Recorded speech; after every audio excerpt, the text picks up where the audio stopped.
Je pense qu'on peut commencer. Bonjour et bienvenue. Merci de vous joindre à nous pour un de nos mini-conservations mensuelles organisées par le réseau de milieux naturels protégés. Donc, pour ceux et celles qui sont avec nous pour la première fois, sachez que votre micro et votre caméra sont désactivés par défaut. Donc, tout au long de la présentation, vous pouvez poser vos questions en les écrivant dans la boîte questions-réponses, donc soit QA ou QR, dépendamment du Zoom que vous avez. Et à la fin, vous aurez aussi l'occasion de lever votre main si vous souhaitez vous poser vos questions de vive voix. Vous pourrez donc choisir ce qui vous convient le mieux. Alors, aujourd'hui, nous avons la chance de recevoir René Charest, qui occupe le poste de spécialiste en conservation à la vice-présidence territoire et expérience client de la CEPAC. Il coordonne les dossiers de conservation, d'éducation et de protection pour les parcs nationaux. Parmi les dossiers majeurs se retrouvent les plans de conservation et d'éducation, le programme de suivi des indicateurs environnementaux, le dossier des zones périphériques, les caractérisations de sites, la stratégie scolaire et le rayonnement de la conservation. Il est aussi chargé de cours à l'Université de Laval. Nous avons aussi le plaisir de recevoir Marc-André Viard, qui est biologiste à la vice-présidence territoire et expérience client de la CEPAC. Il détient un doctorat en biologie, plus spécifiquement en écologie des paysages. Donc, ses travaux ont porté sur les effets de la fragmentation des habitats sur la faune, après avoir agi à titre de professeur-chercheur à l'Université de Moncton et à Mount Allison University. Il a joint la CEPAC en 2020. Il fournit des avis scientifiques sur divers sujets, coordonne les projets de recherche et d'acquisition de connaissances et appuie les initiatives du personnel de la conservation dans différents parcs nationaux. Marc-André et René, bienvenue et merci d'être présents. La parole est à vous. Je vous souhaite à toutes et à tous un excellent webinaire. Bien, merci beaucoup. C'est avec un très grand plaisir pour moi puis Marc-André de prendre quelques instants ce midi pour vous présenter, dans le fond, les travaux qu'on a fait en lien avec la capacité du sport. La capacité du sport, c'est un sujet qui revient régulièrement chez les gestionnaires d'aires protégées. Puis on a réfléchi quand même pendant assez longtemps pour voir de quelle manière qu'on pouvait aborder cet enjeu-là. Et essentiellement, c'est ce qu'on va vous présenter. On va vous présenter ce qu'on a mis en place en termes de modèles conceptuels dans une première partie. Et par la suite, Marc-André va prendre le relais pour vous présenter des projets de recherche qui sont en lien justement avec la capacité du sport. Alors, premièrement, juste pour être certain que tout le monde, on met tout le monde au fait des territoires dont on va parler. Donc, la présentation va vraiment porter sur les parcs nationaux du Québec qui sont gérés par la CEPAC. Donc, la CEPAC, c'est une société d'État qui gère au nom du gouvernement des territoires dans une optique de bien les conserver, des clientèles, des générations futures et des régions. Essentiellement, il y a 23 parcs nationaux au sud du Québec. C'est ce qu'on voit en brun sur la carte présentement. La responsabilité de la gestion des parcs nationaux est partagée entre le ministère de l'Environnement, la direction des parcs nationaux, qui, eux, ont la responsabilité ultime pour l'ensemble des parcs nationaux. Et le ministère, comme je disais tout à l'heure, confie la gestion directe des parcs nationaux du sud du Québec à la CEPAC.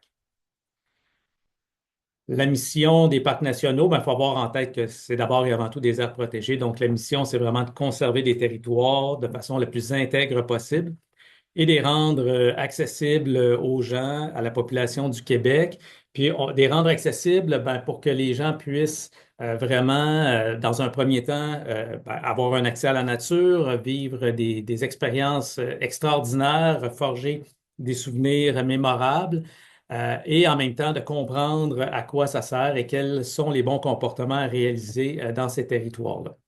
Donc, il y a vraiment cette dualité-là entre conservation et accessibilité qui est super important. Par contre, quand on rend accessible, on peut rendre accessible jusqu'à quand? C'est la grande question. Et probablement, comme plusieurs gestionnaires au Québec, lorsque la pandémie est arrivée, bien, on s'est posé des questions par rapport à jusqu'où on pouvait rendre accessibles les territoires. Est-ce qu'à un moment donné, il y a comme une limite, il faut arrêter? On a vu une grosse augmentation de fréquentation, mais en fait, on voit ici là, la fréquentation globale de la CEPAC. Et donc, en 2021-22, on a augmenté jusqu'à 12 millions de jours visites. Et la grande majorité des jours visites sont dans les parcs nationaux, donc on a atteint à peu près 10 millions au pic. On voit une certaine diminution depuis c'est les tendances générales.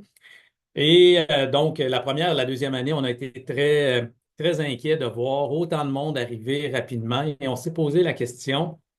En fait, on voulait aborder cette notion-là de capacité du sport, parce que la capacité du sport, c'est quelque chose qui est assez instinctif, mais quand il vient le temps de la calculer, de mettre des chiffres dessus, ben, ça devient un petit peu plus complexe. Donc, la première chose qu'il a fallu faire, c'est de distinguer trois types de capacités de support parce que souvent, les gens vont voir que les aménagements commencent à se dégrader. Il y a des plaintes des visiteurs les gens disent, ben, il y a trop de monde, mon expérience était moins agréable et font le lien direct. Donc, automatiquement, il y a un impact important sur la biodiversité. Mais on va vous le démontrer dans les prochaines diapos, ben, il n'y a pas nécessairement un lien aussi direct parce que ça dépend d'un paquet de facteurs et dans certains cas, on peut réussir à augmenter la fréquentation sans nécessairement avoir un impact important sur le milieu naturel. Donc, voici la distinction entre les trois types de capacité de support. Capacité de support sur le milieu naturel, qui est le seuil à partir duquel on voit les écosystèmes ou la biodiversité avoir une certaine dégradation. La capacité de support au niveau des aménagements, donc encore une fois, c'est le seuil à partir de quand l'infrastructure commence à être impactée. Et le cas classique qu'on voit au Québec, ben, c'est des sentiers qui ont été faits à l'époque, qui avaient peut-être 10, 20, 30 personnes par jour. Aujourd'hui, il y en a peut-être 200, 300, 1000, donc on voit des dégradations. Et la troisième, c'est l'expérience de visite. Donc, à partir de quand mon expérience commence à être un petit peu moins intéressante. Dans la présentation, on va vraiment se concentrer sur le volet milieu naturel et particulièrement sur le volet de l'impact par rapport à la faune. Dans les travaux qu'on a faits, la première chose qui ressort assez clairement, c'est que lorsqu'on met en place un aménagement sur le territoire, puis là, on pourrait en prendre plusieurs, mais on va prendre le sentier pédestre parce que c'est probablement le plus facile à analyser. Donc, lorsqu'on construit un sentier, l'impact, en réalité, sur le territoire, mais ce n'est pas seulement l'aire de marche où on va avoir un impact.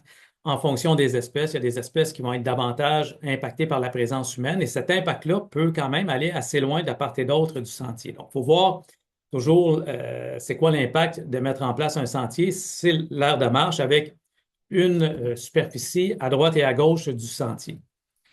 On s'est collé sur la science, les articles scientifiques pour voir, bon, ben, quelle était cette distance-là. Et c'est quand même assez variable. Ce que vous voyez à l'écran, essentiellement, c'est un regroupement d'articles scientifiques à l'intérieur duquel ben, on voit que certains groupes taxonomiques sont très impactés, soit qu'ils vont fuir à la présence d'un humain ou ils vont changer leur comportement, il va y avoir une certaine vigilance, on va arrêter de manger, par exemple, et là, ils vont être prêts à partir ou ils vont essayer de se cacher.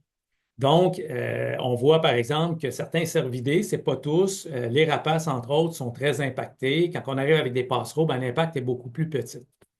Euh, donc, et ça peut quand même varier et on voit là, que ça peut aller au-delà de 400 mètres de chaque côté. Dans la revue de littérature, il y a plein de choses qu'on a observées, mais les éléments majeurs, j'en fais ressortir quelques-uns. Premièrement, euh, l'impact de la fréquentation, ce n'est pas quelque chose de linéaire. Donc, quand on est sur un sentier, ce n'est pas parce qu'on a doublé, triplé, quadruplé la fréquentation qu'automatiquement, on vient d'augmenter l'impact sur la faune. On arrive à un certain moment où lorsqu'il commence à y avoir des gens sur le sentier, il y a un impact. Cet impact-là va grossir, mais on arrive à un moment donné à un point d'inflexion et où le fait d'augmenter la fréquentation n'a pas vraiment beaucoup d'impact. C'est quand même assez facile à comprendre parce que ben, il y a certaines espèces qui vont éviter le secteur, mais à un moment donné, quand tu es une espèce, tu as évité le secteur, ben, tu n'es plus là. Donc, même si on augmente la fréquentation de plusieurs fois, ben, la majorité des espèces qui avaient à être impactées sont plus présents sur le territoire en tant que tel. Donc, à partir de ce moment-là, arrive le deuxième constat qu'il est préférable de concentrer les activités au même endroit ou dans un même secteur plutôt que de les disperser à plusieurs endroits sur le territoire, parce que si on les disperse, essentiellement, on fait juste additionner un impact supplémentaire à chaque fois qu'on va créer un nouveau sentier. Alors que le sentier où il y a déjà beaucoup de monde, ben oui, ça demande peut-être de réaménager l'infrastructure. La capacité de charge du sol est peut-être pas suffisante, donc ça prend des travaux pour adapter le sentier. C'est possible qu'il y ait un impact au niveau de la qualité de la qualité de l'expérience, mais en termes d'impact sur la faune, l'impact va être relativement mineur. Donc, ça vient un peu à dire, ben, tant qu'avoir l'impact à cet endroit-là, on va amener les gens au même endroit. La présence, évidemment, humaine peut avoir un impact négatif sur plusieurs espèces qui vont déserter le secteur, mais dans d'autres cas, certaines espèces peuvent être attirées par ce secteur-là parce qu'on voit certaines espèces qui voient un endroit plus sécuritaire parce que les prédateurs, eux, ont déserté le secteur. Dans certains cas, ben, la présence de gens qui font de la randonnée, qui ont un lunch, il reste un petit peu de nourriture, ben, des fois, on a aussi des espèces qui vont se rapprocher davantage pour essayer de trouver de la nourriture. Ce qui n'est pas nécessairement une bonne nouvelle parce que parfois, ça amène la nécessité de contrôler ces individus-là. Et si on veut protéger à l'échelle d'un parc national des espèces qui sont plus sensibles, particulièrement les espèces qui sont plus grandes, qui ont besoin de territoires plus grands, ben, il faut maintenir une certaine superficie de territoire avec pas d'activité pour leur permettre de passer à travers de leur cycle de vie, de ne pas être trop dérangés. Et finalement, ben, ce qu'on arrive à dire, c'est que chaque activité, ainsi que la manière dont l'activité est pratiquée, va engendrer une pression spécifique et que l'effet de cette pression va être vécu de façon différente pour chacune des espèces. Donc, si on veut calculer, puis souvent les gens vont poser la question, ils veulent savoir combien de personnes peuvent accéder au territoire avant qu'il y ait un impact. Ben, en fait, il y a autant de réponses que de combinaisons entre l'activité, la manière de pratiquer l'activité, l'espèce en tant que telle. Donc, c'est impossible. On aurait des milliers de réponses si on voulait répondre avec un chiffre précis. Souvent, l'erreur qui est faite, ben, on va plus faire référence à combien il y a de cases de stationnement qui permet aux gens de se garer. La bonne nouvelle avec ça, ben, évidemment, l'impact sur le milieu naturel, les visiteurs peuvent avoir un rôle important à jouer. Donc, si les gens ont un bon comportement, ils vont avoir un impact beaucoup moins grand que s'ils ont un mauvais comportement. Et ça, avec des activités éducatives, de la sensibilisation, de l'application réglementaire, on est en mesure de pouvoir réduire cet impact-là. Mais le gros morceau qui va réellement avoir un impact sur le territoire, c'est comment on aménage ce territoire-là. Donc ça appartient finalement dans les mains du gestionnaire. Donc, on a une capacité de pouvoir développer le territoire ou de pouvoir gérer le territoire en ayant un impact qui est relativement minimal. Bon, une fois qu'on a dit tout ça, ce qu'on voulait avec cette analyse-là, c'est de pouvoir mettre ça concrètement sur le terrain dans les décisions de gestion des parcs nationaux. Donc, ce qu'on voulait faire, c'est de pouvoir intégrer ça dans notre réflexion. Et la question qu'on avait, la grosse question, ben, comment intégrer ce concept-là de capacité de support et la notion aussi d'effet cumulatif. Est-ce que de créer un sentier, le premier sentier du parc, va avoir le même impact sur la biodiversité que si c'est le 20e sentier et qu'il y en a déjà 19 autres qui créent un impact sur le territoire? Donc, comment intégrer cette notion-là d'effet cumulatif des aménagements dans dans la prise de décision? On a un processus de caractérisation de site, d'études avant-projet qui vise à identifier toutes les problématiques ou tous les enjeux liés à la conservation pour bonifier nos projets. Donc, ce qu'on souhaitait, c'est de pouvoir intégrer ça dans cette analyse-là et qu'à partir du moment où on prend une décision d'ajouter un nouveau camping, un nouveau sentier, une nouvelle route, bien, qu'on soit un peu plus conscient de l'impact potentiel de cet ajout-là sur la faune. Donc, la manière d'y arriver, euh, on a tout d'abord, ben, comme je disais tout à l'heure, il y a autant de réponses que d'espèces. Donc, on a décidé de sélectionner certaines espèces focales qui répondaient à certains critères. Donc, une espèce d'intérêt particulier pour l'écorégion qui possède une ou plusieurs caractéristiques suivantes. Ça prend une espèce qui a un grand domaine vital, qui a besoin de beaucoup d'espace pour vivre. Donc, c'est sûr que si on prend une souris, ça ne nous amènera pas très, très loin. Il faut que cette espèce-là soit sensible à l'activité humaine ou à l'infrastructure. Donc, c'est certain que le cerf, par exemple, est une espèce qui est peu impactée. On n'a pas utilisé le cerf et qui a un rôle important dans l'écosystème. Donc, ça, c'est la première étape, le choix des espèces ciblées. Après ça, on fait une cartographie de l'habitat en se basant sur la science, sur les articles scientifiques. Donc, on va vraiment aller chercher les caractéristiques de l'espèce. Qu'est-ce que l'espèce a besoin pour pouvoir réaliser ses activités et pas trop être impactée par la présence humaine? On va aussi identifier la taille des fragments d'habitat. Donc, des fois, il y a des habitats qui peuvent correspondre à ces critères-là, mais sont tellement petits, il y a des sentiers un peu partout, donc ces territoires-là vont être exclus. Et on va parfois aussi sélectionner une période plus critique dans la vie de l'espèce. Donc, notre espèce modèle avec laquelle on a commencé à travailler, c'est l'ours noir. L'ours noir est assez abondant au nord du Saint-Laurent, mais dans le sud du Québec, est une espèce qui est un peu moins abondante et qui pourrait être menacée dans les prochaines décennies avec tout l'aménagement du territoire qu'on vit dans le sud du Québec. Donc, on a pris c'est la raison pour laquelle on a utilisé l'ours noir. L'ours noir, c'est une espèce qui est généraliste des forêts, donc autant feuillus, conifériens, mixtes. Des forêts qui sont âgées de plus de 10 ans. Donc, plus de 10 ans, c'est parce qu'on commence à avoir des arbres dans la forêt. On sait que l'ours va éviter la présence humaine, les infrastructures, particulièrement le jour, parce qu'effectivement, là, il y a un élément qui est important à avoir en tête, c'est que tout dépendamment de la saison ou du moment dans la journée, bien, il y a des moments où il n'y a pas d'humains, puis d'autres moments où il y a des humains. Donc, un sentier en plein milieu de la nuit, s'il n'y a personne qui va là, bien, ça ne devient plus un frein, mais en plein jour, ça va être un frein. Et de la même façon, en hiver, un sentier où il n'y a personne qui passe, bien, il disparaît en termes de pression. Donc, on va regarder ça aussi. Et pour l'ours, on a choisi de prendre sa période où la femelle est gestante et qu'elle a besoin d'établir une tanière. Et on sait, selon la littérature scientifique, que généralement, elle va essayer de mettre sa tanière à peu près 1 kilomètre des zones d'activité humaine. Donc, ça y prend quand même un endroit assez grand de quiétude pour bien faire son cycle de vie. Donc, on est parti de ça. On a donc ici, on est au Parc national du Mont-Feuille, dans le sud du Québec. C'est la carte du parc avant agrandissement. Et on a été sélectionné l'ensemble de son habitat. Donc, tout ce qui est en vert correspond à son habitat.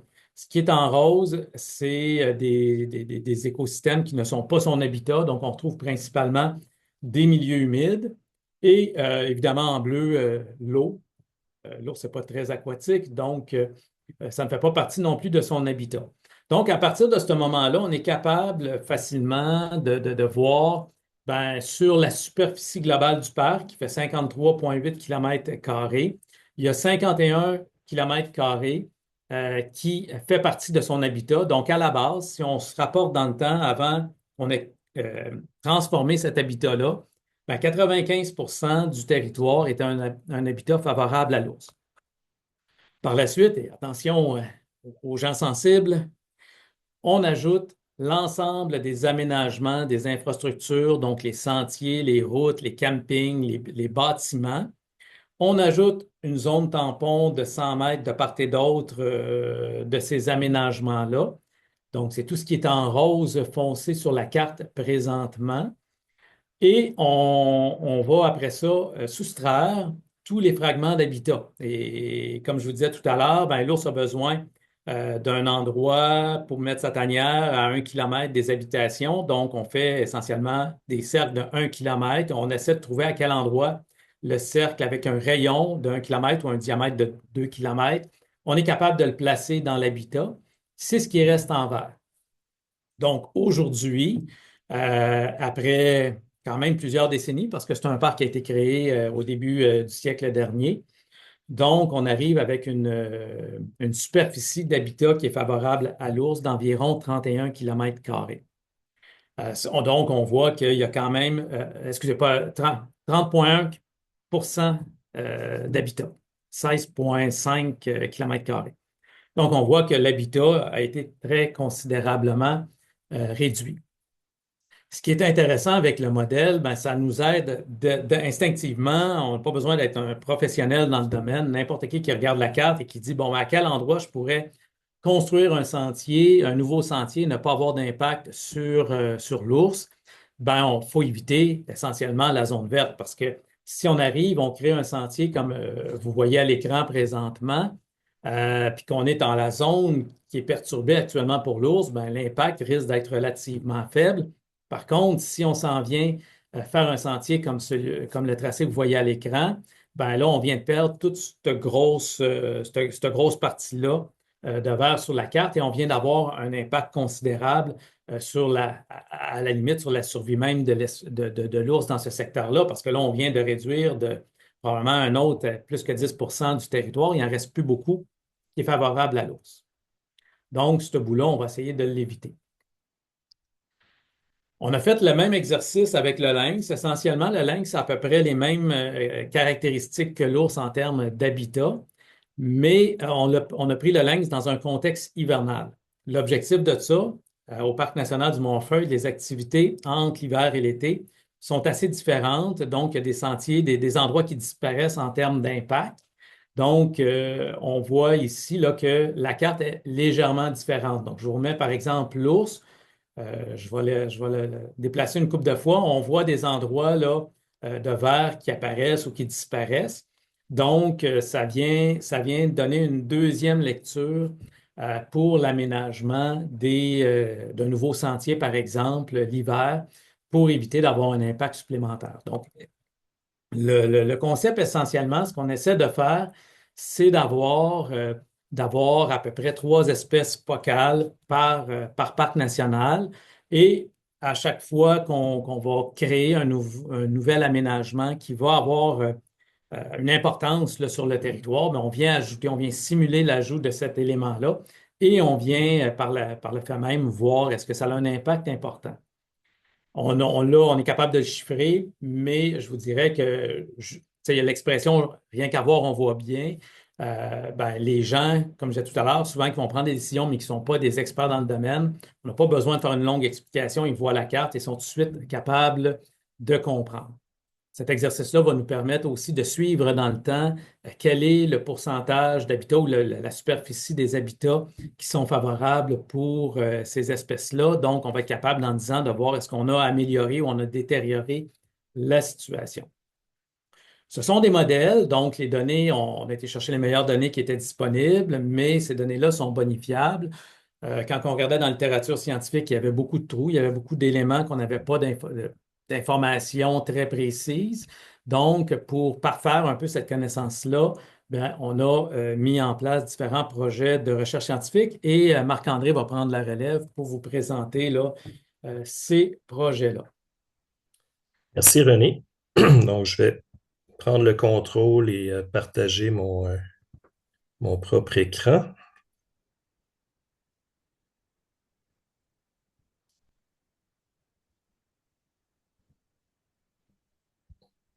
Ça ne sera pas long.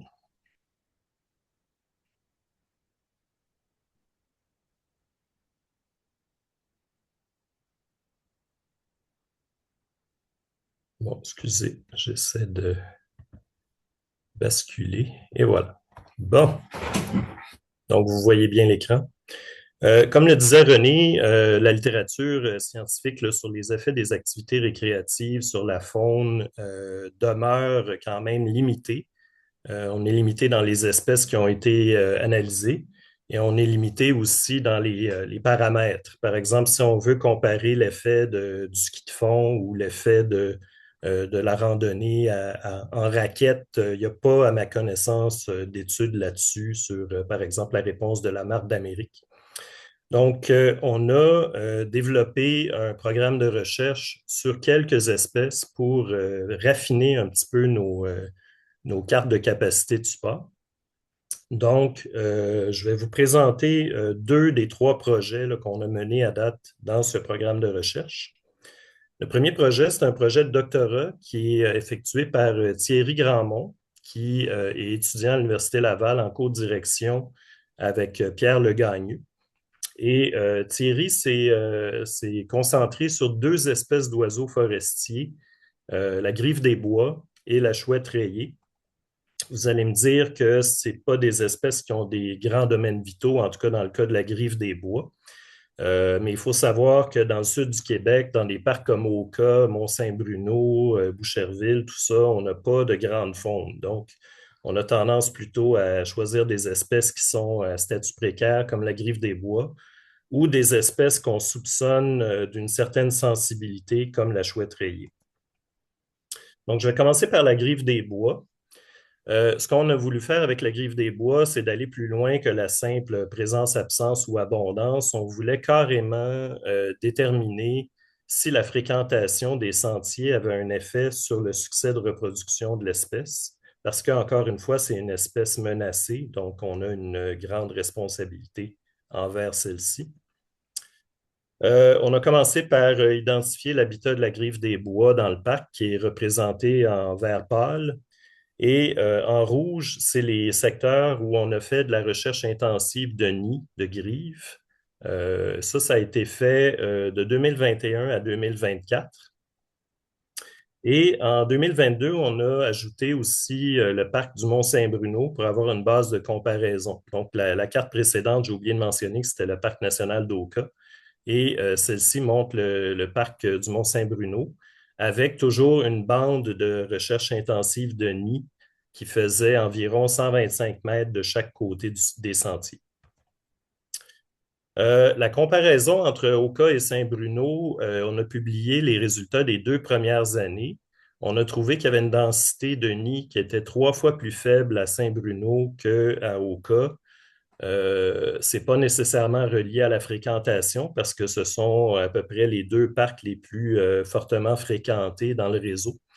Dans ce cas-ci, il y a aussi probablement un effet d'un certain ongulé herbivore que vous connaissez, le cerf de Virginie, qui est surabondant à Saint-Bruno et qui est à faible densité à Oka. Mais notre sujet aujourd'hui, c'est les effets des activités récréatives, la fréquentation des parcs sur la faune. Donc, dans le volet Grive des Bois, ce qu'on a fait, c'est qu'on a quantifié le nombre de passages de randonneurs et aussi le nombre de passages de chiens sur les sentiers dans le parc d'Oka. Et on a utilisé un algorithme d'intelligence artificielle pour nous aider à faire le décompte de ces passages-là. Ici, vous avez juste un petit échantillon de juin 2023 sur 2 sentiers du Parc national d'Oka, le sentier du Calvaire en rouge et le sentier du Sommet en bleu. Et c'est juste pour montrer un peu un ordre de grandeur du nombre de passages là, qui peut aller jusqu'à près de 800 passages en une journée. Dans le cas du sentier du Calvaire en rouge. Le sentier du Sommet est un sentier qui est moins populaire au parc, donc on voit qu'il y a une différence nette au niveau des randonneurs et une certaine différence aussi au niveau du nombre de passages de chiens.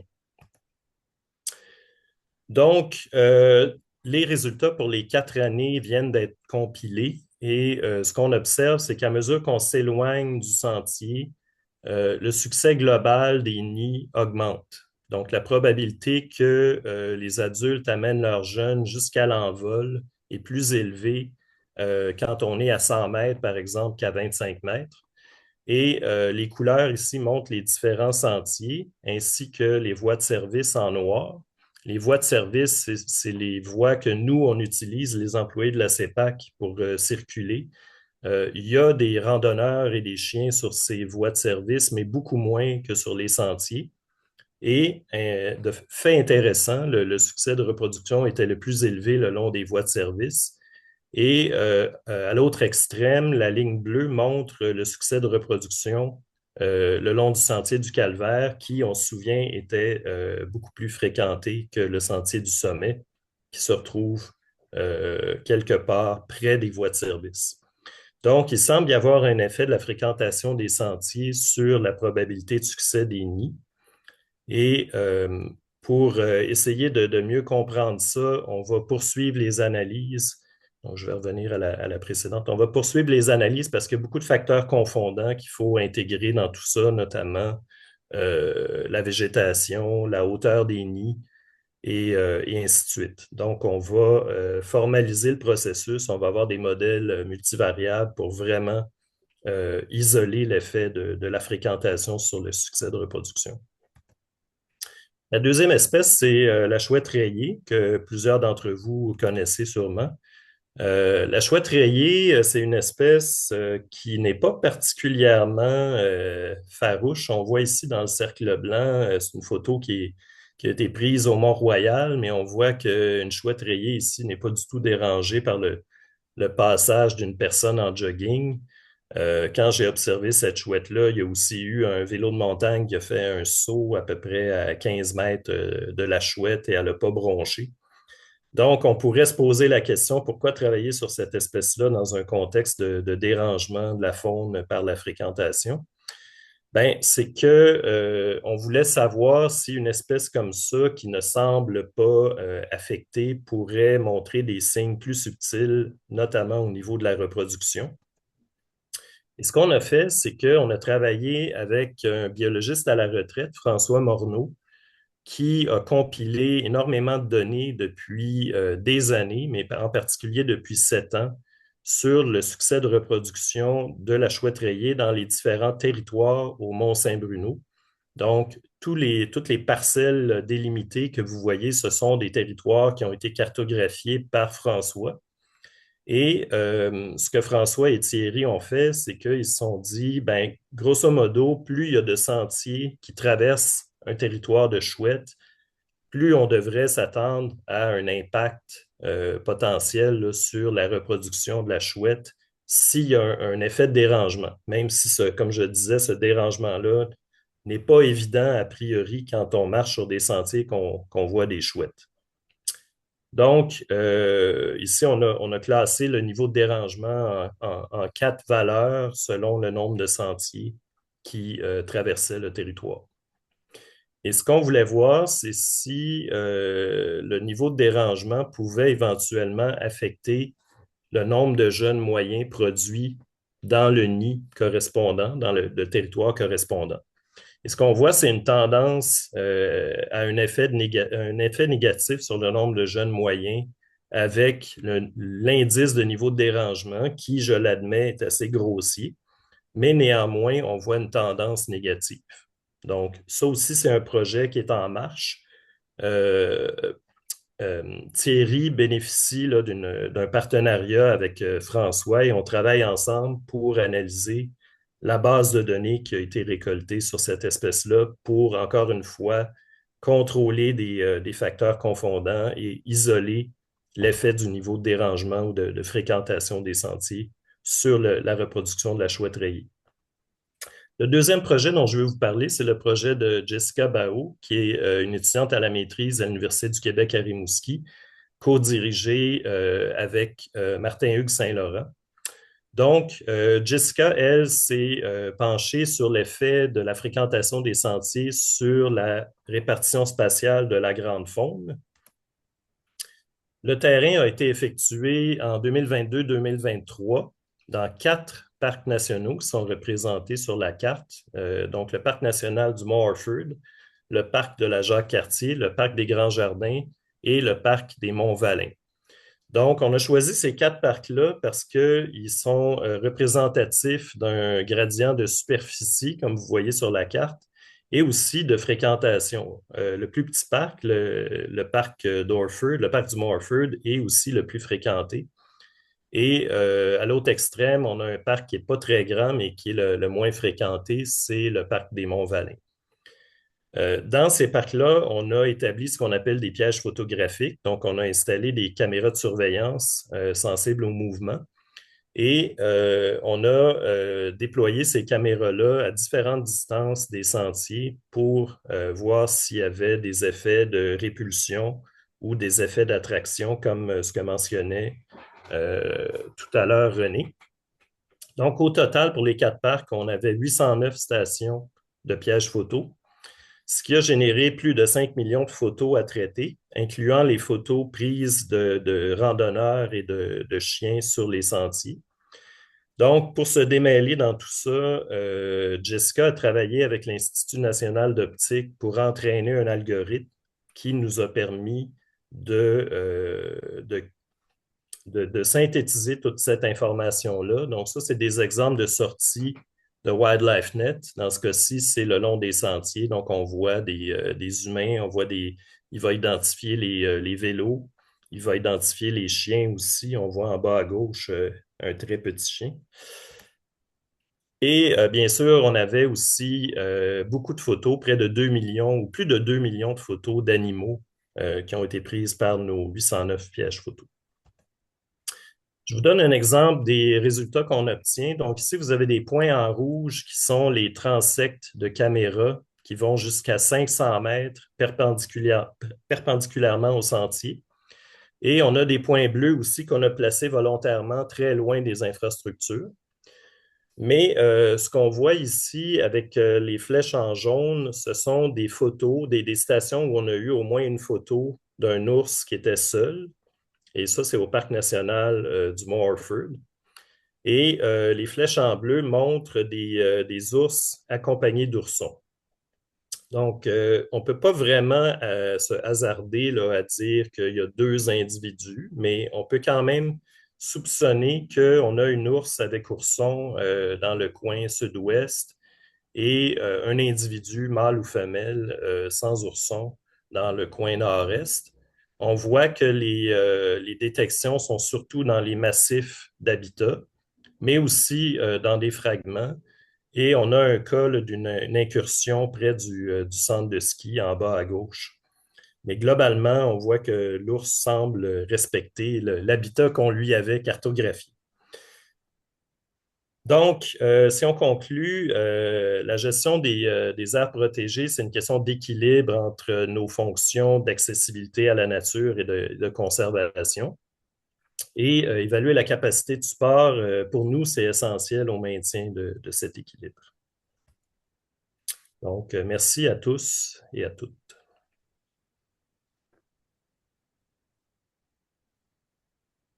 Et merci beaucoup, René et Marc-André, pour cette présentation. Donc, avant d'ouvrir la période de questions, je profite pour vous annoncer notre prochain midi conservation qui aura lieu le 26 mars. Ce sera un webinaire qui mettra en lumière les résultats de tout premier marathon pour la transition écologique. Donc, Kim Marino et Luce Gratton présenteront la synthèse des idées et des approches qui ont émergé de cette démarche collaborative unique. Et le 30 avril, nous aurons le midi conservation sur la protection de la nuit, donc les enjeux et la solution à la pollution lumineuse. Donc, Nelly vous a sûrement mis le lien de l'inscription pour le midi conservation du 2 mars. Et donc, pour rester à l'affût de nos prochaines annonces et pour ne rien manquer, abonnez-vous à notre infolettre. Nous mettrons le lien dans le chat tantôt. Donc, maintenant, pour la période de questions. Donc, comme j'ai mentionné au début, vous pouvez soit écrire vos questions dans la boîte de questions-réponses et je les poserai pour vous, ou soit vous vous manifestez en levant la main et j'activerai votre micro. Donc, il y avait 4 questions. D'abord, il y avait Frédéric Louis, donc il dit, René, toujours hyper intéressant de t'écouter. Marc-André, 2 fois en 3 jours, c'est un honneur. Donc, il fait référence à la diapo 17 et suivante. Donc, il dit que rien n'indique que le territoire non propice à certaines portions du cycle de vie ne soit pas utilisé pour un espèce. Ouais, effectivement, puis on dit souvent à la blague que l'ours n'a pas lu notre documentation, ça fait que peut-être qu'il s'est trompé. Essentiellement, de façon générale, l'espèce va avoir tendance à utiliser davantage un habitat qui va être moins, qui va lui causer moins de soucis. Mais il va arriver des individus qui ne suivront pas tout à fait le modèle qu'on fait, puis c'est tout à fait normal. Puis l'autre élément, comme je disais aussi, d'entrée de jeu, ben, tout dépendamment à quelle heure de la journée, s'il n'y a pas de fréquentation pendant toute une journée de temps, ben, là, ça ne devient pas un obstacle de la même façon que s'il y a de la fréquentation en continu à toutes les journées, là. Mais de façon générale, on devrait voir plus des espèces focales dans les habitats dans le vert. Puis, tu sais, on peut s'imaginer la carte qu'on présentait tout à l'heure avec, si on ajoute 50 sentiers, puis ben, peu importe à quel endroit que l'ours va se retrouver, va toujours être en situation de stress. Donc là, soit qu'il n'y aura plus assez d'énergie pour faire ses fonctions vitales, puis à la longue, va essayer d'aller ailleurs et va peut-être finalement disparaître de la région, ou soit qu'il va devenir problématique pour les gens qui sont là parce qu'il va s'être familiarisé avec les humains, puis on n'est pas dans une meilleure situation dans ce cas-là. Je pense que ça répond très bien. Je pourrais juste ajouter que effectivement, l'ours, c'est un animal qui, la nuit, ne va pas respecter notre carte a priori. Je n'ai pas pu vérifier là, à quelle heure avait été prise la photo de l'ours qui se promenait dans le coin du centre de ski. Mais effectivement, c'est documenté que la nuit, les ours vont être beaucoup moins circonspects puis vont s'approcher davantage des infrastructures. Mais heureusement, avec une bonne gestion, là, actuellement à Orford, selon la responsable conservation et éducation, on n'a pas eu de problématique d'ours familiarisés encore. Merci. La prochaine question nous vient d'Agathe. Donc, avez-vous développé un outil d'aide à la décision automatisé accessible aux gestionnaires, leur permettant de créer eux-mêmes des modèles adaptés à leur projet? Ça serait un souhait, mais on n'est vraiment pas rendu là. C'est quand même assez complexe, là. Chaque carte représente beaucoup d'heures de travail, à la fois pour aller chercher les paramètres à mettre dans le modèle, mais pour utiliser la carte, réaliser la carte par la suite, là. Ça fait que peut-être que dans un certain avenir, on sera capable de mettre en place des projets automatisés, mais ça n'existe pas actuellement. Il y a une partie importante qui est faite encore manuellement. Je peux peut-être illustrer la complexité pour certaines espèces focales. L'orignal est une de nos espèces dans quelques parcs. Et il faut savoir que pour l'orignal, selon qu'on est au sud ou au nord du Saint-Laurent, on va avoir une utilisation de l'habitat qui va être différente parce qu'au nord du Saint-Laurent, on a de la prédation par le loup, ou en tout cas la possibilité de prédation, ce qui n'est pas le cas au sud du Saint-Laurent. Donc, ça nous prend des cartes spécifiques selon le côté, la rive du fleuve, mais aussi selon qu'on est en hiver ou en été, parce que l'utilisation de l'habitat va être complètement différente. Si on pense à l'été où les orignaux vont aller se nourrir, par exemple, dans des milieux humides, alors que ce n'est pas une possibilité l'hiver. Donc, on a du chemin à faire encore pour pouvoir automatiser tout ça. Encore Frédéric Lewis. Donc, à ce stade de votre réflexion, avez-vous des indices de tendance à de la dégradation, donc structure, composition, fonction, service écosystémique, et la possibilité de dériver des indices de priorisation pour des actions de restauration? René, je te laisse aller en tant que gestionnaire. C'est sûr que si je comprends, en tout cas, je vais tenter une réponse. Là, présentement, on fait le N0, donc la carte de base. On pourrait peut-être éventuellement retrouver des anciennes cartes et simuler c'était quoi la réalité il y a 10 ou il y a 20 ans. Mais là, présentement, on a vraiment le N0. Euh, il y a une volonté de pouvoir répliquer peut-être aux 5 ans la production des cartes, puis de comparer soit les avantages, les améliorations, les dégradations, mais actuellement, ce n'est pas fait. Mais c'est certain que si on ferme des sentiers à certains endroits, puis on le fait dans certains parcs, parce qu'il y a des sentiers qui sont peu utilisés, puis, ou des anciens chemins forestiers qui étaient peu utilisés et qu'on ferme. Donc, dans ce cas-là, on devrait avoir une amélioration. On fait le processus aussi avec soit l'agrandissement prévu du Parc national du Montford ou les nouveaux parcs, où là, on vient faire une première carte de base de l'utilisation actuelle du territoire avec des sentiers qui sont utilisés par le VTT, la motoneige et en fait toutes les activités qui ont lieu actuellement. Et on compare avec ce que devrait être le territoire, par exemple, dans 10 ans, lorsque le plan de développement va être complété. Et on essaie de voir de cette façon-là quels vont avoir été les gains pour la biodiversité, puis quelles vont avoir été les pertes. Puis on espère que les gains vont être supérieurs aux pertes. Donc, c'est un peu l'objectif aussi de cet outil-là. Mais bon, peut-être dans 20 ans, il faudra me reposer la question, je vais avoir quelque chose de plus complet. C'est parfait. Dernier commentaire de Frédéric qui dit: c'est une chance de vous entendre partager vos connaissances à l'ensemble des partenaires de la conservation. Merci. Merci bien, Frédéric. Merci. Jean-Michel Perron nous demande, avec ses connaissances, ne serait-il pas pertinent de faire du régénératif comme au PN Montfort en faisant un corridor protégé entre les zones des ours? Je pourrais peut-être hasarder une réponse. Le domaine vital d'un ours, c'est de l'ordre de 50 km². Et le parc national, là, sur la carte qu'on a montrée, le parc actuel fait 59 km². Euh, Même si on a beaucoup de zones qui sont considérées comme du non-habitat d'ours, comme on le disait tout à l'heure, la nuit, ils peuvent fréquenter ces secteurs-là.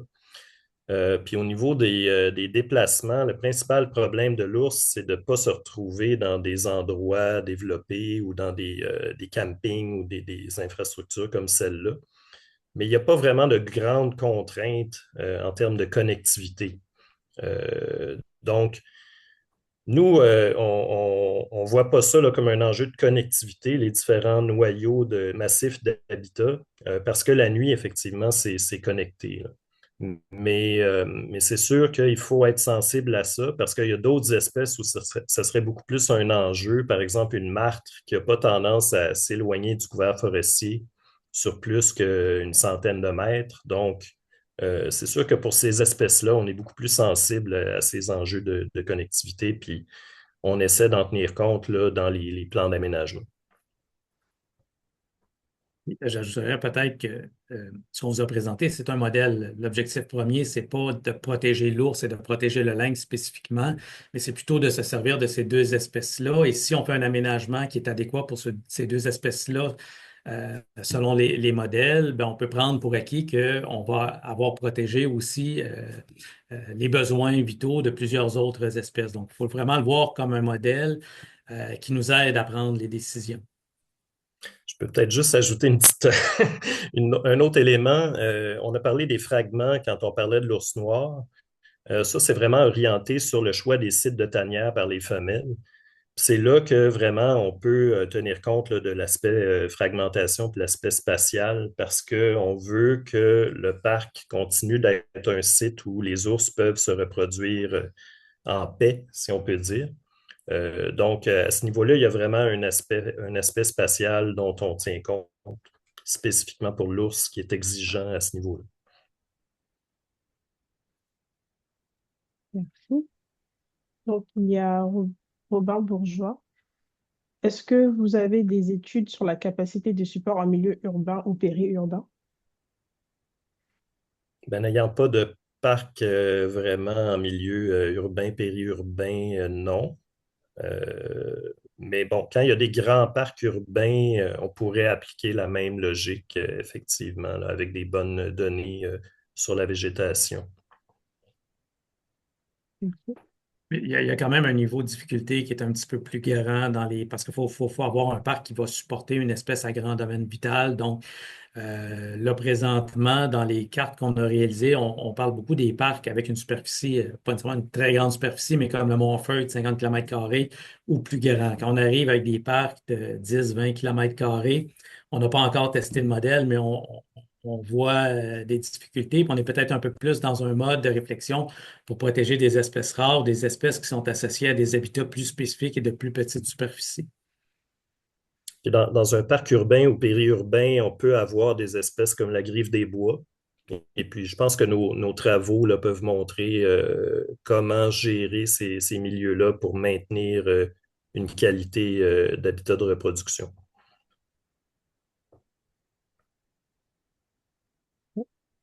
La prochaine question nous vient de Sarah Chabot. Donc, le choix des espèces focales se veut-elle aussi représentatif des différents types d'habitats, notamment entre milieux terrestres et aquatiques? Pour le milieu aquatique, on n'en a pas. Il y aurait sûrement des impacts du dérangement, mais comment dire, pour moi, je ne vois pas ça comme la même problématique. René, je ne sais pas si tu as des commentaires là-dessus. On a vraiment travaillé sur le milieu terrestre actuellement parce que, ben, pour la simple et bonne raison que c'est assez rare qu'on fait un camping ou un sentier dans un plan d'eau. Donc, c'était vraiment en lien avec le développement des aménagements sur le territoire. Mais par contre, ça me fait penser à la question au Parc national à Jacques-Cartier, on m'a posé la question, là, c'est quoi l'effet du nombre de canaux qui descendent la rivière, par exemple, sur notamment des oiseaux aquatiques. Mais c'est pas évident à étudier, mais on est quand même à l'affût là, de cette question-là dans ce dossier-là. Ouais. Sarah disait qu'elle pensait notamment aux espèces comme l'orignal. Oui, ben, au parc de la Jacques-Cartier, ce serait effectivement un enjeu. Il y a aussi le parc de la Gaspésie avec le harlequin plongeur, où les harlequins vont élever leur caneton dans les secteurs où il y a du kayak en eau vive. Donc, dans ces cas-là, on ne fait pas des cartes de capacité de support, mais on a un programme de sensibilisation durant les périodes critiques d'élevage des jeunes pour sensibiliser les kayakistes au fait qu'il faut se tenir loin là, des petites familles de harlequins. Pour l'orignal, ben, je ne sais pas s'il y a de la sensibilisation au parc de la Jacques-Cartier ou à d'autres parcs où il y a du canot camping, mais c'est quelque chose qu'on devrait faire, effectivement. Merci. Catherine Bélanger, est-ce que davantage d'informations est disponible sur la solution IA utilisée dans le projet de Jessica Bao? Bonne question. Je sais que ça suscite énormément d'intérêt. L'algorithme en question a été développé avec Lino dans le but d'en faire un outil qui est disponible gratuitement. Donc, l'entente est très claire avec Lino. C'est pas un outil qui va être réservé à des gens qui payent un montant particulier ou qui ont des droits particuliers. Maintenant, comment ça va s'opérationnaliser, ça, je ne sais pas, mais vous pourriez m'écrire et puis je pourrais voir avec Lino là, comment on peut vous mettre en contact. Mais il y a d'autres algorithmes qui sont développés, notamment pour le projet de Thierry Grandmont. C'est pas WildlifeNet qu'on a utilisé, c'est un autre algorithme qui est développé à l'Université Laval par une chercheure qui s'appelle Catherine Villeneuve. Merci. Donc, Jeanne Levalet, avez-vous considéré l'activité anthropique au niveau des photographes amateurs qui suivent les oiseaux, particulièrement les chouettes rayées, dans le parc du à Mont-Saint-Bruno? Oui. Non, mais ces temps-ci aussi, il y a des chouettes lapones dans le sud du Québec et c'est assez incroyable là, la densité de photographes que ces oiseaux-là peuvent attirer. Euh, Sur la base de l'information que je reçois de François Morneau à Saint-Bruno, les chouettes demeurent quand même assez, comment dire, c'est pas des oiseaux qui sont farouches. Ils vont rester près des sentiers, ils vont même chasser parfois près des sentiers. Euh, mais comme on le voit, des fois, les effets sont subtils. Et puis, si on note un déclin du nombre de jeunes par nid dans les territoires où il n'y a plus de dérangement, ça veut dire que d'une façon quelconque, effectivement, les randonneurs ou les photographes peuvent affecter leurs activités. Maintenant, comment gérer ça? Ça, c'est une autre histoire. Je vais laisser René avec la patate chaude. Ben, tu sais, les travaux qu'on présente, là, c'est pas la solution à toutes les problématiques qu'on peut vivre sur le terrain. Donc, effectivement, il y a de l'application réglementaire. Les gens, légalement, ne peuvent pas sortir des sentiers, mais ça, c'est assez. Dans le fond, on rentre dans complètement quelque chose d'autre là, qu'un projet scientifique. Là. C'est plus des stratégies d'application réglementaire qui vont venir essayer de régler le problème. Là.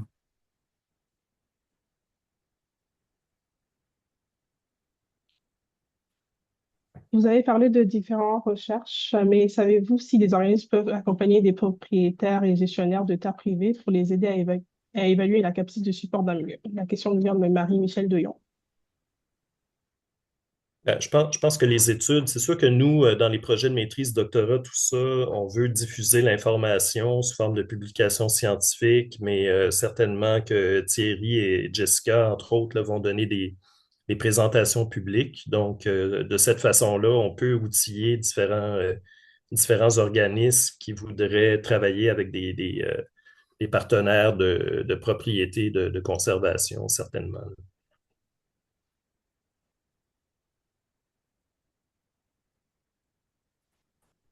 Merci.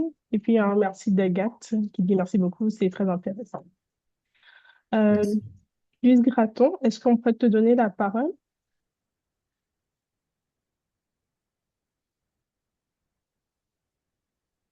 Ouais, si tu veux. Bonjour, messieurs.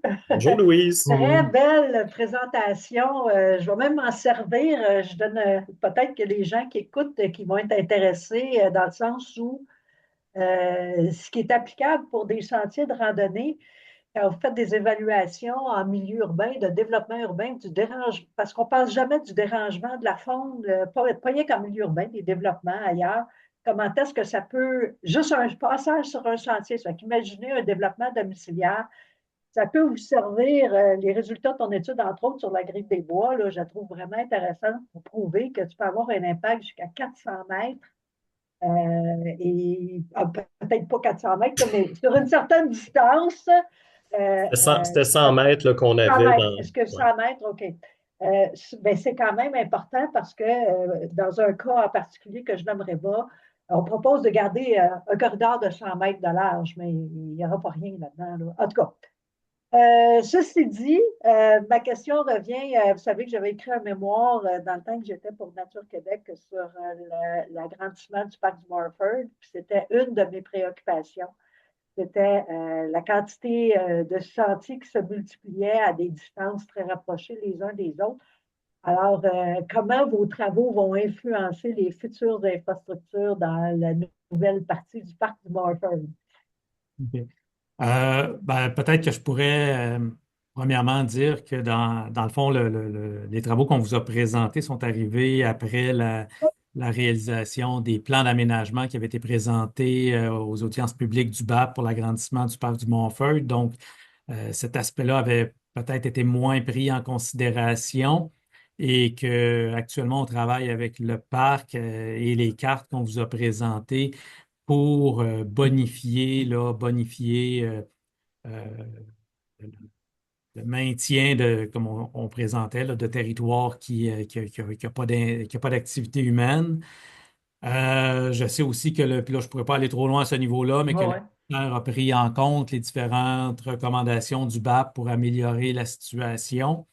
C'est certain qu'on arrive avec un territoire qui géographiquement il y avait déjà un étranglement qui était présent. Évidemment, moins l'étranglement il est important, mieux c'est. Mais oui, c'est pris en considération, là. OK, merci beaucoup. Puis Louise, avec Côte de Charlevoix, ben, on a commencé à travailler sur des cartes, puis on a bon espoir là, que ça puisse guider les décisions. Excellent. Merci. Je vois qu'il est 12h59, il nous reste à peu près 9 questions. Est-ce qu'on peut continuer? Ça vous dit? On est disponible. Merci. La prochaine question vient de Roselyne. Est-ce que les modèles d'habitat cartographiés doivent être vérifiés avec des données de présence de l'espèce? Ben, je peux répondre à ça. Dans le cas des cartes parcs sur lesquels Jessica a travaillé avec les pièges photos, c'est sûr que pour les espèces focales de mammifères, on peut valider nos cartes. D'ailleurs, c'est un petit peu l'objectif aussi, là. Je mentionne notamment là, qu'on avait des pièges photographiques qui étaient volontairement très loin de l'infrastructure la plus proche, là, de l'ordre de au moins 400-500 mètres de distance. C'était aussi pour voir s'il y avait de l'activité reproductive, soit des sites de reproduction ou d'élevage de jeunes de nos espèces focales aussi. Donc, c'est sûr qu'on va se servir beaucoup de cette information-là pour valider nos cartes, oui. Merci. Donc, Benoît Jobat. Salut, merci pour la présentation. Utilisez-vous des données de sciences citoyennes, donc comme eBird ou iNaturalist, ou d'observation fortuite des visiteurs pour bonifier vos bases de données d'observation des espèces focales? René, tu me la laisses ou... Ben, je peux dire que pour eBird, c'est sûr que c'est un outil intéressant pour nous. Malheureusement, dans les parcs qui sont un peu plus éloignés des grands centres, il n'y a pas tant de listes qui sont fournies par les chercheurs citoyens. Euh, Mais je dirais que pour nos projets, c'est pas à une résolution suffisamment fine. Par exemple, si on parle des travaux sur la griffe des bois, bien évidemment, la recherche de nids, c'est pas quelque chose qui peut être fait par les visiteurs sur les sentiers. Il faut vraiment, nous, on se donnait le droit là, de sortir des sentiers pour faire ça. Mais par contre, tu sais, justement, pour détecter là, des espèces peu fréquentes et puis avoir comme une veille sur la fréquentation par les oiseaux de nos parcs, eBird, c'est un outil intéressant. Ouais, j'ajouterais peut-être, puis ça va faire un lien avec la question précédente aussi, pour la partie du modèle présenté en première partie. Ça demeure un modèle, puis pour que le modèle soit efficace, pour qu'on soit capable de le réaliser avec un investissement qui est relativement faible. On ne peut pas commencer à faire un projet de recherche scientifique à chaque fois qu'il y a un projet de sentier ou des choses comme ça. Donc, il n'y a pas de validation terrain directement associée au modèle.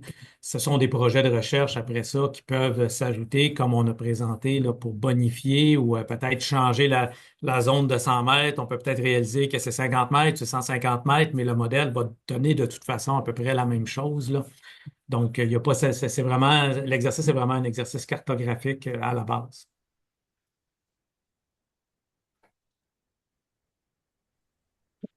La prochaine question nous vient de Tali Desaulniers.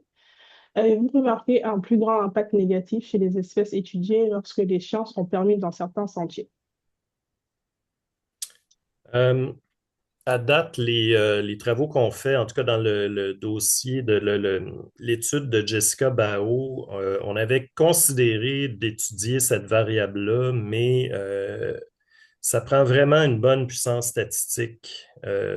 C'est un concept un petit peu théorique, là, mais malgré nos 809 pièges photographiques, il y a des espèces pour lesquelles on n'a pas assez de photos pour faire certaines analyses. Parce qu'il faut savoir qu'il y a plein de facteurs confondants quand on fait les analyses pour isoler l'effet de la fréquentation.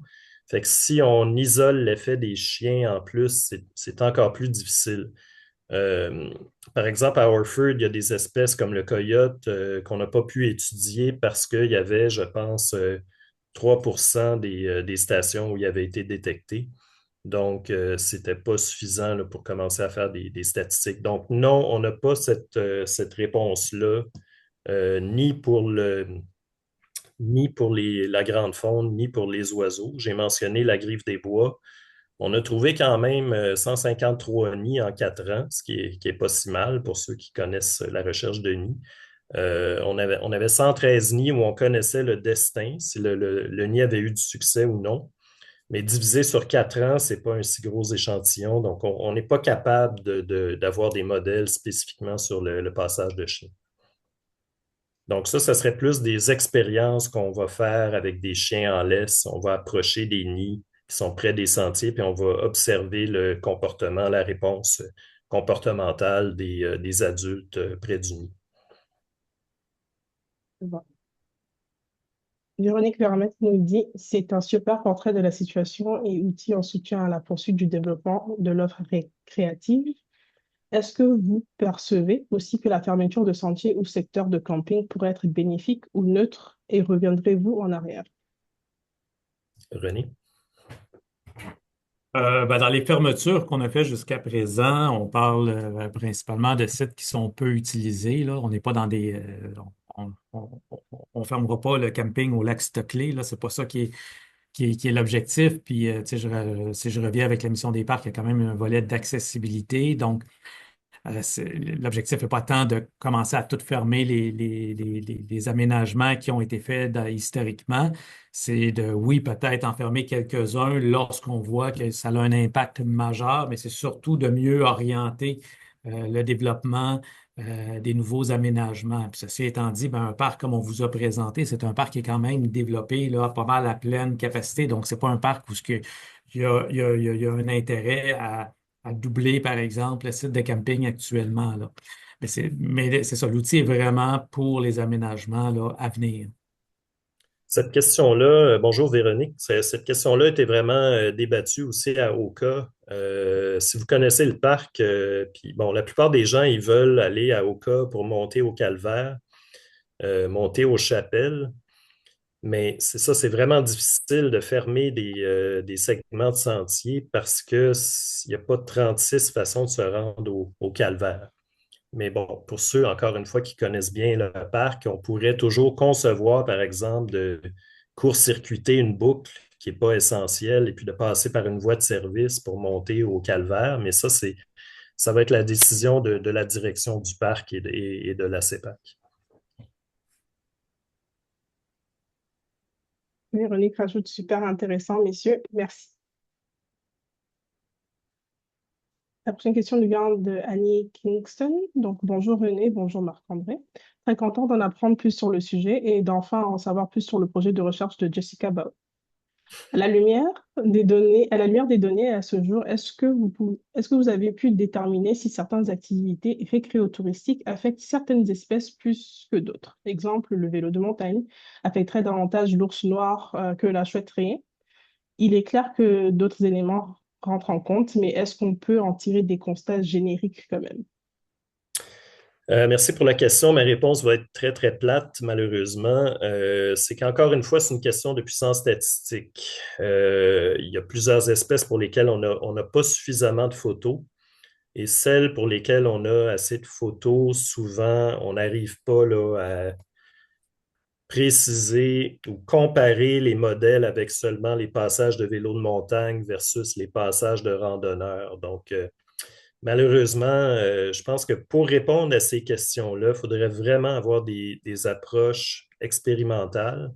Puis dans le cas de la grande faune, ça voudrait dire carrément avoir des émetteurs GPS sur les individus avant le passage de vélo, par exemple, pour voir c'est quoi la réponse comportementale. Nous, avec les pièges photo, on n'a pas cette puissance-là, puis cette résolution-là, malheureusement. On a essayé de le faire, mais on a fini par mettre tous les passages, randonneurs, vélo, chiens, on a tout mis ça dans une variable de fréquentation.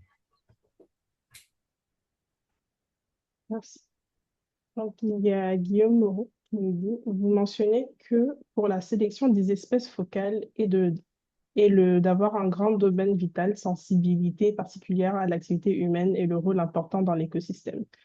Est-ce que le statut de l'espèce, vulnérable, menacée ou rare, pourrait être également un critère? Ouais, au niveau des décisions, oui. Au niveau du modèle, ça demeure une espèce qui est biologique comme les autres.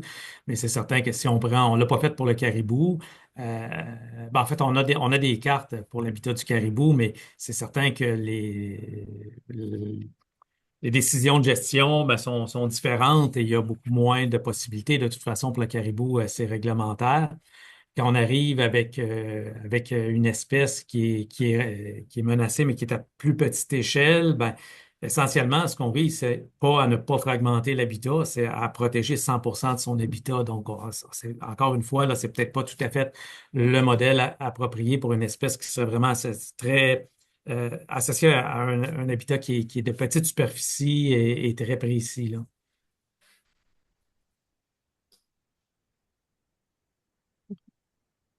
Donc, Frédéric Loïs, avez-vous envisagé de comparer les capacités de support avec des territoires adjacents pour voir s'il y en a s'il y a une différence notable dans la performance? Ben, René, tu compléteras, mais si vous avez remarqué dans les cartes de Orford, on a cartographié aussi les milieux à l'extérieur, dans la zone périphérique des parcs. Donc oui, ça nous intéresse de savoir ce qui se passe au-delà des frontières des parcs, mais on n'a pas sorti les statistiques là, sur le pourcentage en habitat, puis le pourcentage en fragments ou en non-habitat. Puis le projet visait vraiment la capacité de support à l'intérieur du parc dans une optique d'aménagement, mais on est aussi, notre attention se porte aussi au niveau de la connectivité entre un parc comme le Parc national du Montford, qui est aussi très, très fragmenté en périphérie, les autres massifs de conservation. Donc, c'est un dossier qui est complètement différent, mais il y a un volet une logique biologique qui se ressemble beaucoup entre ce qui se passe à l'intérieur du territoire et comment on peut connecter ce territoire-là avec d'autres territoires plus loin, là.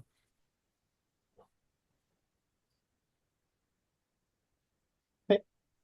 Il me reste trois questions. Donc, Aurore Becker, quelle conclusion pouvez-vous tirer quand la présence des chiens sur le dérangement des espèces? Les chiens. Oui, des chiens. Ben, Euh, oui, vas-y, Mhm. René. non, mais dans le fond, Marc-André avait répondu là, par Ouais. rapport à la capacité des projets scientifiques. Mhm. Dans le dossier des chiens, ben, c'est variable en fonction des espèces. Dans la prise de décision que la CEPAC a prise dans l'accès aux chiens, là, il y a peut-être quoi, 7-8 ans, ben, on a intégré là, ces aspects-là pour autoriser ou ne pas autoriser la présence de chiens à certains endroits dans les parcs nationaux. Donc oui, je veux dire, on l'a déjà fait. Un des éléments majeurs qui était ressorti à l'époque des revues de littérature, c'était le fait que le chien soit en laisse ou ne soit pas en laisse, qui avait un impact majeur. Et donc, c'est une attention qui est très importante chez nous pour s'assurer là, qu'on ait un taux de respect de la réglementation qui soit au-dessus de 90 de façon générale.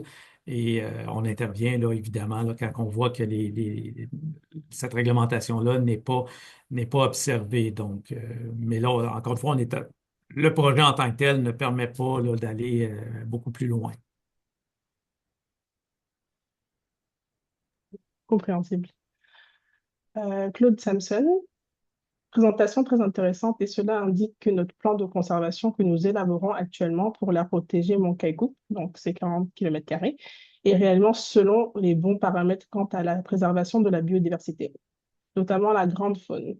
Donc notre plan prévoit 68% de protection stricte permanente, lequel grimpe à plus de 80% selon les saisons été ou hiver. Merci, Monsieur Sanson. Bonjour. Et puis, il y a Claire Ducharme qui dit beau travail, belle présentation et bravo. Merci. Jean-Michel qui continue, et bravo à vous, à nous trois. Et merci à la CEPAC pour ce partage essentiel. Agathe qui nous pose la question, est-ce que vous seriez intéressé à faire des études d'impact de nouveaux aménagements récréaux dans un paysage humanisé? Il y a certainement un intérêt à titre de biologiste, mais le mandat de la CEPAC se limite aux parcs nationaux, donc et réserves fauniques et autres territoires. Donc, on ne serait pas le meilleur interlocuteur, mais par contre, pour partager la connaissance qu'on a acquise, l'expérience, ça nous fait toujours plaisir de pouvoir partager ça. Très bien dit. Je seconde. Parfait. Cédric, c'est la dernière question. Est-ce que vos travaux pourraient redynamiser la réflexion sur les zones périphériques? René, veux-tu la prendre? Je vais compléter. Oui, ben tu sais, c'est un peu la même chose au niveau de la réponse sur la connectivité. Le projet était vraiment en lien avec l'intérieur du parc, mais très clairement, les cartes qu'on a faites, ben, on pourrait les faire euh, à une plus grande échelle et analyser l'ensemble du territoire et voir à quel endroit ben, il y a de l'habitat intéressant pour les espèces focales. Le volet des zones périphériques a toujours été actif. C'est un peu un élément de base lorsqu'on vient le temps de faire un plan de conservation. On veut protéger les espèces qui sont à l'intérieur de notre territoire. On ne peut pas faire fi de ce qui se passe à l'extérieur. Donc, on le réfléchit au niveau de la connectivité, on le réfléchit au niveau de la qualité de l'eau, on le réfléchit même au niveau de la qualité du ciel nocturne. Donc, c'est indissociable là, de la conservation du parc, là. Je peux ajouter que dans la région du sud des Appalaches, on est très conscient là, qu'il y a des enjeux de connectivité qui s'en viennent à moyen ou long terme, même si c'est quand même assez bien connecté du côté de Mégantic-Frontenac. Il y a des gros défis là, entre Orford, Mégantic et Frontenac, par exemple. Donc, c'est une question qui nous intéresse. On planche sur la possibilité d'un projet. Là, je dirais qu'on est à un cheveu de commencer un projet là-dessus en connectivité, avec des partenaires, bien sûr. Et merci beaucoup. Vous avez aussi le merci de Annie Kingston qui dit merci beaucoup pour cette présentation intéressante et je seconde. Et merci à vous d'être resté là jusqu'à 13h15 pour ce midi conservation. Merci et bravo à vous deux. Présentation éclairante et espérante de Julie Hamelin. Sur ce, je vais finir le webinaire et puis bon après-midi à tout le monde qui est resté avec nous jusque maintenant. Merci Merci tout le bien. monde. J'étais très heureux d'entendre des noms qui ont participé de près ou de loin aussi au projet, qui sont plus nécessairement à la CEPAC, mais qui ont contribué à ce projet-là. Merci.